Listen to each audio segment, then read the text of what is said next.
இல்லம்மா, நீங்க அன்போட அழைச்சாலும் சரி, அன்போட பேச அழைச்சாலும் சரி, எல்லாரையுமே அக்கா தங்கச்சி அதாம்மா நினைக்கிறது. India is my country, all brothers and sisters. இது ரெக்கார்ட் பண்ணீங்களா? பொய்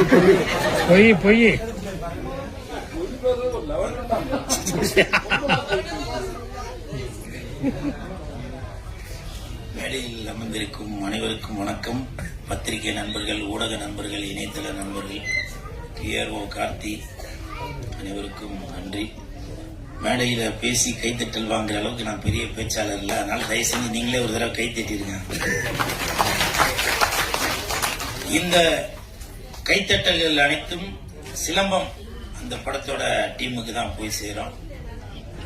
ஏன்னா இன்னைக்கு நான் வருதா வேணாமான்னு ஒரு குழப்பத்திலே இருந்தேன். அப்போ PRO கார்த்தி சார் தான் சொன்னாரு, இந்த மாதிரி ஒரு மினிமம் பட்ஜெட்ல ஒரு படம் ஒன்று பண்ணியிருக்காங்க, நீங்க வரணும்னு சொல்லி டைரக்டர் ப்ரொடியூசரா இருக்கிற ஜோதி சார் விரும்புறாரு அப்படின்னாரு. அப்புறம் டக்குன்னு போன் போட்டு கொடுத்தாரு. அப்புறம் பேசினேன். சொன்னாரு, இந்த மாதிரி என்னுடைய மகன்கள் தான் இதுல கதாநாயகனாகவும் வில்லனாகவும் நடிச்சு வச்சிருக்கேன் அப்படின்னு சொல்லி சொன்னாரு. சரி, அப்புறம் யோசிச்சு பார்த்தேன், எவ்வளவு பேருக்கு சப்போர்ட் பண்றோம். சரி, அவர் PRO கார்த்தி நமக்கு சப்போர்ட் பண்றாரு, சரி நம்ம இவருக்கு சப்போர்ட் பண்ணுவோம் அப்படின்ற ஒரு எண்ணத்துல நேரா கிளம்பி வந்தோம். ஆனா உண்மையிலேயே சொல்றேன், இங்க வந்ததுக்கு அப்புறம் அந்த ட்ரெய்லர் பார்த்ததுக்கு அப்புறம் எனக்கு அவ்வளவு சந்தோஷம். அதுல ஒரு வசனம் ஒண்ணு சொல்லியிருப்பாரு, கலையை காசாக்க சொல்றீங்களா அப்படின்னு. உண்மையிலே அதாங்க இப்ப நடந்துட்டு இருக்கு. நன்றி மாஸ்டர், அந்த மாதிரி ஒரு வசனம் வச்சதுக்கு. ஒரு கைத்தட்டல் கொடுக்கலாமே. நான் பேச பேச நீங்க நல்லா கைத்தட்டல் கொடுத்தாதான் மத்தியானம் வந்து உணவு இருக்குன்னு சொல்லியிருக்காங்க. யாரும் கவலைப்பட தேவையில்ல, கண்டிப்பாக எல்லாருக்கும் உணவு இருக்கு. PRO கார்த்தி சார், எல்லாரும் பேசி முடிச்சதுக்கு அப்புறம் தான் சாப்பாடை ஓபன் பண்ணணும், சரியா? முன்னாடி போற ஆள் நிறைய சாப்பிடுவாங்க, அப்ப எனக்கெல்லாம் சோறு இல்லாம போயிருது. ஓகே, உண்மைதான், கரெக்டா சொன்னீங்க பாருங்க. போன ஈவெண்ட்ல அப்படிதான் சிரிக்கிறாம, உண்மைதான் அது. போன ஈவெண்ட்ல எனக்கு கடைசியா பேச வச்சு சூரிய காலி ஆகி போச்சு. சோ அப்படி இந்த ஈவெண்ட்ல இந்த சிலம்பம் படத்தோட குழு வந்து வரவங்களை நல்லா வயிறு நிறைய வச்சு அனுப்பணும் அப்படின்னு சொல்லி நினைக்கிறாங்க. அவங்களுக்கு என் மனமார்ந்த வாழ்த்துக்கள். அதே மாதிரி இந்த படத்தோட கதாநாயகன் அஜித், அதாவது அஜித் சாரை வச்சு ஹிட் கொடுத்த பேரர் சார் வந்திருக்காங்க. அதனால அஜித், கண்டிப்பாக நீ அஜித் சாரோட இடத்துக்கு போறியோ இல்லையோ, அவர் தொட்ட அந்த இடத்த கண்டிப்பா நீ தொட்டுட்டு தான் வருவேன், நான் வாழ்த்துறேன் அஜித்.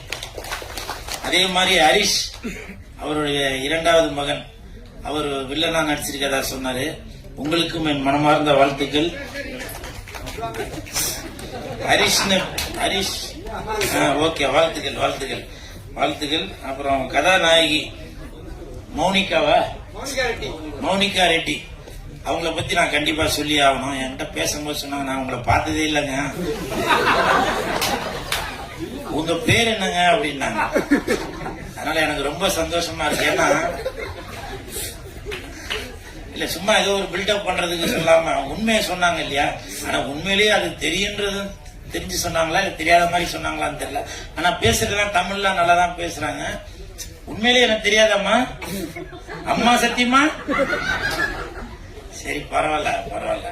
இருந்தாலும் நமக்கு கோடிக்கணக்கான ஒரு ரசிகர்ல ஒருத்தங்க மிஸ் பண்ணிட்டாங்க.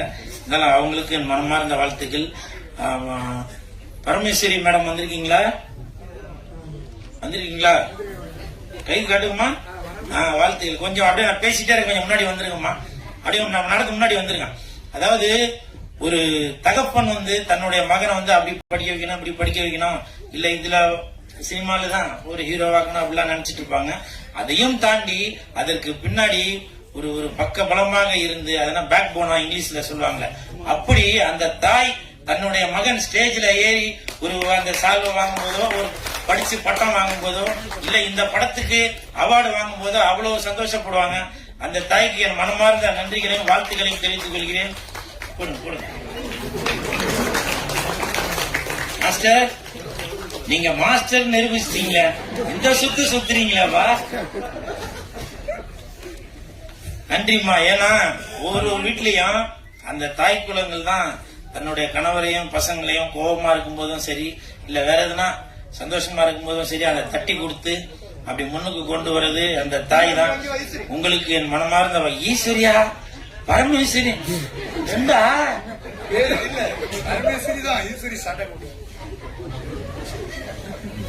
மேடம் தவறா எடுத்துக்காதீங்க. எதுக்கு அவரை ஃபாலோ பண்ணுங்க, வாட்ஸ்அப்லாம் செக் பண்ணுங்க. அவரை ஈஸ்வரி பரமேஸ்வரி குட் காம்பினேஷன். இவங்களுக்கு என் மனமார்ந்த வாழ்த்துக்களை தெரிவித்துக் கொள்கிறேன். இப்போ நான் பேசும்போது அவ்வளவு சந்தோஷம், எல்லாரும் சிரிச்சு அவ்வளவு சந்தோஷப்படுறாங்க, அவ்வளவு மக்கள் வந்திருக்கிறாங்க. இந்த ஸ்டேடியமே ஃபுல்லாகி போச்சு. அநேகமா அடுத்து இந்த படத்தோட வெற்றி விழா வந்து நேரு ஸ்டேடியத்தில் தான் நடக்கும்னு நினைக்கிறேன். அது கூட விஜய் சார் முதலமைச்சராக பதவியேற்ற அந்த நேரு ஸ்டேடியத்தில் தான் நடக்கும்னு நினைக்கிறேன். உங்களுக்கு என் மனமார்ந்த வாழ்த்துக்கள் மாஸ்டர். அப்புறம் இந்த படத்துல முக்கியமான கதாபாத்திரம் வைத்துள்ள ஆதி அங்கே வணக்கம் சொல்லிடுங்க, வாழ்த்துக்கள். ஏன்னா இந்த படத்துல வந்து கதையோட கருவே அந்த ஆதியை சுத்தி தான் இருக்குன்னாங்க. அந்த ஆதி படத்தோட டைரக்டர் ஜோதி. நீங்க படத்தை பார்த்து தெரிஞ்சுக்கங்க மீதி. அதே மாதிரி இங்க வாழ்த்த வருகை தந்துள்ள அனைவருக்கும் என் மனமார்ந்த நன்றி. மோகன்ஜி சார் வந்திருக்காரு. திரௌபதி டூல என்னை பயன்படுத்தாம இருந்த உங்களுக்கு என் மனமார்ந்த நன்றி. அப்புறம் பெப்சி விஜயன் மாஸ்டர், நான் அவர் கூட சந்தான படம் ஒன்று வல்லவனுக்கு புல்லு மாயுதம் ஒர்க் பண்றப்போ எனக்கா ஸ்பெஷலா அந்த ஃபைட் சீன்ல வந்து என்ன வந்து தனியா ஒரு விதமா காட்டணும், நான் மறக்கவே மாட்டேன் மாஸ்டர். அந்த ஏன்னா பெப்சி விஜயன் மாஸ்டர், ஷாருக் கான், சல்மான் கான் அப்படி இந்தி நடிகர்களுக்கு ஃபைட் மாஸ்டர் இருந்தவர். இந்த கூல் சுரேஷுக்கு ஃபைட் சொல்லி கொடுத்து ஒரு ஷாட் அப்படி கீழே இருந்து அப்படி மேல அப்படி காட்டுவாங்க. அப்போ வந்து நான் கையில அருவா வச்சுட்டு நிற்பேன். அப்போ வந்து மாஸ்டர் வந்து அவங்க அசிஸ்டன்ட் சொல்ல போய் ஆயில் எடுத்து அவங்க உடம்புலாம் நல்லா பூசுங்கப்பா, நல்லா ஒரு கம்பீரமா தெரியணும் அப்படின்னு. சோ இது வந்து பரவாயில்லப்பா அப்படிப்பா அப்படின்னு சொல்லாம ஒரு இம்பார்ட்டன்ட் கொடுக்கணும் அப்படின்னு நினைச்சீங்கல்ல. நன்றி மாஸ்டர். அதனாலதான் உங்க தந்தை இப்ப அவங்க சொல்லும் போதுதான், பாண்டி மாஸ்டர் சொல்லும் போதுதான் தெரியுது, உங்க தந்தை புரட்சி தலைவருக்கு பிறகு நிறைய ஸ்டண்ட் கலைஞர்களை இந்த யூனியன்ல வந்து சேர்த்ததா சொன்னாங்க. உங்களுக்கு என் மனமார்ந்த நன்றிகளும் வாழ்த்துக்களும் மாஸ்டர். அப்புறம் இப்போ விஜய் சார் ஆட்சி அமைச்சிட்டாங்க. இப்போ சமீபத்தில் பாத்தீங்கன்னாக்க விஜய் சார் வந்து ஒரு கவர்மெண்ட் வேலை ஒருத்தர் கொடுத்திருந்தாங்க, அந்த ஜோசியம் பார்த்து சொல்ற அவருக்கு. ஏன்னா அவர் சொல்றதெல்லாம் கரெக்டா இருக்கு அப்படின்னு சொல்லி அவருக்கு வந்து கவர்மெண்ட் வேலை கொடுத்தாங்க. அதுக்கு வந்து பல பேர் எதிர்ப்பு தெரிவிச்சாங்க. நான் இப்ப சொல்றேன், எதிர்ப்பு தெரிவிக்காம இருக்கணும் அப்படின்னாக்கா அது ஒருத்தருக்கு தான் நீங்க கொடுத்திருக்கணும். அது யாருனாக்கா டைரக்டர் பேரரசாருக்கு தான். ஏன்னா 10-15 வருடத்திற்கு முன்னாடியே அவரோட பாட்டிலே அதை சொல்லிட்டாரு. இல்லைங்கப்பா இல்லைங்க என்ன மாஸ்டர், ஆமா மாஸ்டர் டைரக்டர் அப்படி அன்னைக்கே வந்து அதை வந்து கணிச்சு வச்சிருக்காரு. விஜய் சார், உங்களுக்கு நான் அன்பு கூர்ந்து கேட்டுக்கொள்கிறேன். நீங்க விஜய் சாருக்கு ஒரு அன்பான வேண்டுகோள், பேரரசாருக்கு வந்து நீங்க கவர்மெண்ட் வேலை தராட்டியும் பரவாயில்ல, அட்லீஸ்ட் நீங்க அவருக்கு இன்னொரு படம் ஒண்ணு நடிச்சு கொடுக்கணும் அப்படின்னு நான் வந்து தாழ்மையோட கேட்டுக்கொள்கிறேன். ஏன்னா அந்த நேரம் சிவகாசியும் சரி திருப்பாச்சியும் சரி மிகப்பெரிய ஹிட், பட்டி தொட்டி எல்லாம் அடிச்சு தூள் கலப்புச்சு. அப்படி ஒரு ஜனரஞ்சகமான ஒரு மிக முக்கியமான இயக்குனர் அவங்களுக்கு நீங்க ஒரு படம் நடிச்சு கொடுக்கணும்னு இந்த கூல் சுரேஷ் தாழ்மையோட கேட்டுக்கொள்கிறேன். அதே மாதிரி இந்த காஸ்டியூம் இதை போட்டுட்டு ஒரு நிகழ்ச்சிக்கு போயிருந்தேன். அந்த நிகழ்ச்சியில வந்து அமைச்சர் ராஜ்மோகன் அவர்கள் வந்திருந்தாங்க. வந்துட்டு அண்ணா உங்க ட்ரெஸ் எங்க எடுக்கிறீங்க, நல்லா இருக்கு அப்படின்னு சொல்லிட்டு போனாங்க. அது அந்த வீடியோ வந்து வெளியில வந்து பயங்கர ப்ராப்ளம் ஆச்சு.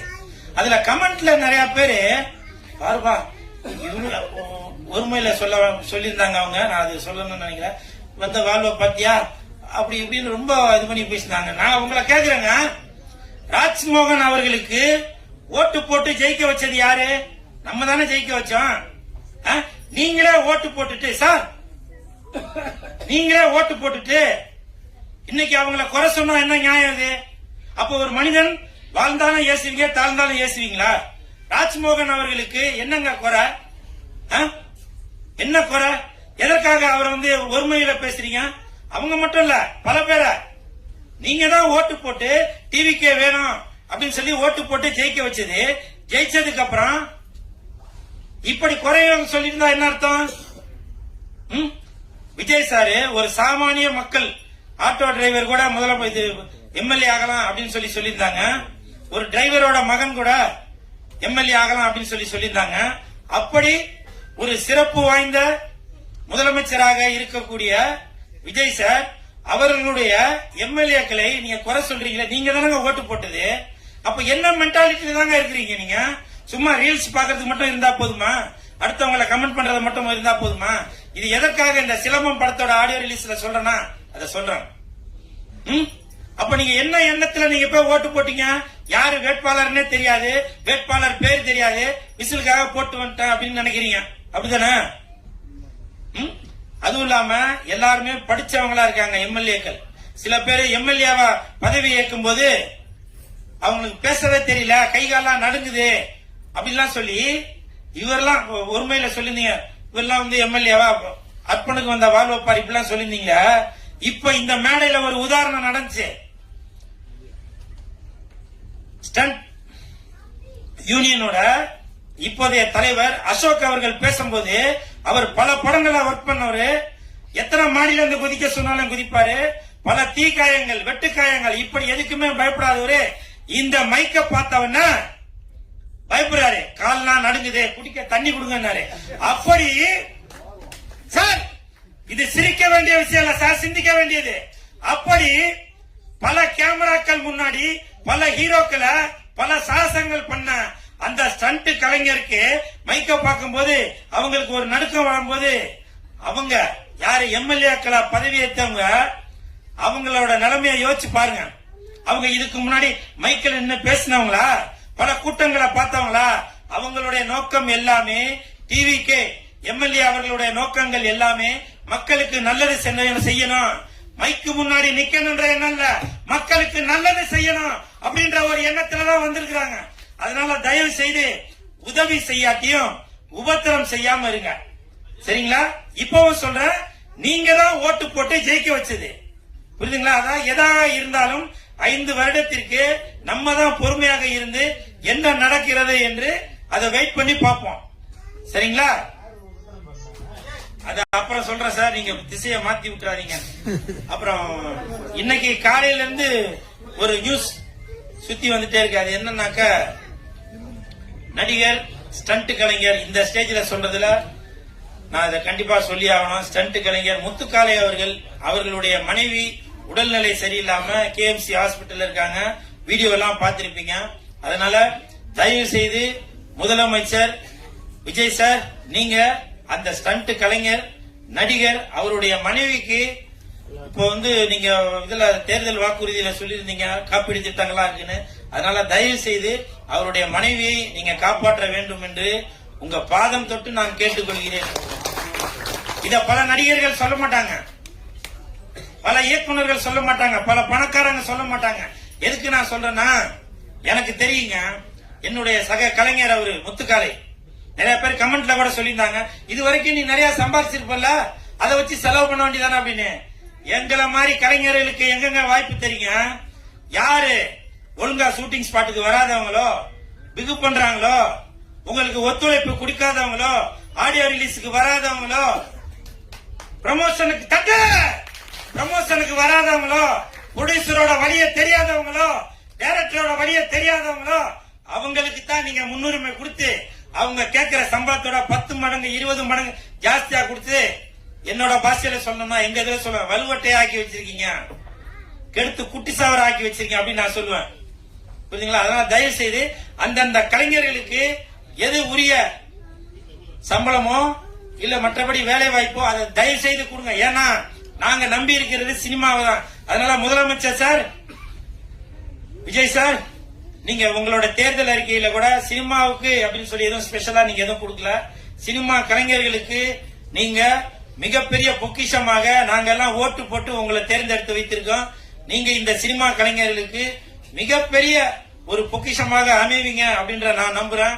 அது மட்டும் இல்ல, இப்ப நான் கார்ல வரும்போது அவர் முத்துக்காளையோட வீடியோ எல்லாம் பார்க்கும்போது, அப்போ லெஜண்ட் ரசிகர் மன்ற செயலாளர் திரு சுதாகர் அவர்கள் என்கிட்ட வந்து ஒரு வாக்குறுதி ஒண்ணு கொடுத்தாங்கன்னா அவங்களுக்கு லெஜெண்ட் ரசிகர் மன்றம் சார்பாக நான் எதனா உதவி செய்யறேன் அப்படின்னாரு. பிளீஸ் கொஞ்சம் எழுந்து கை காட்டுங்கப்பா. அவருக்கு என் மனமார்ந்த நன்றி. ஏன்னா புரட்சி தலைவர் எம்ஜிஆர் ஐயா அவர்கள் என்ன செய்து கொண்டிருந்தாரோ அதே வழியில தான் இப்ப லெஜெண்ட் அவர்களும் போய் கொண்டிருக்காங்க. அதை வழிநடத்தி கொண்டிருக்கும் செயலாளர் சுதாகர் அவர்களுக்கு என் மனமார்ந்த நன்றிகளையும் வாழ்த்துக்களையும் தெரிவித்துக் கொள்கிறேன். உங்களால முடிஞ்ச உதவி புரிஞ்சுங்களா, ஹாஸ்பிட்டலுக்கு தான் இது பண்ணணும் அப்படின்றதுல நீங்க ஏதாவது ஒரு மாத்திரை செலவுக்காச்சும் ஆகும் இல்லையா, அந்த மாதிரி ஒரு நல்ல உள்ளம் கொண்ட சுதாகர் அவர்களுக்கு என் மனமார்ந்த நன்றிகளையும் வாழ்த்துக்களையும் தெரிவித்துக் கொண்டு இதோட முடிச்சிடலாமா? பசிக்குது. ஓகே, எனக்கு தான் பசிக்குது. ஓகே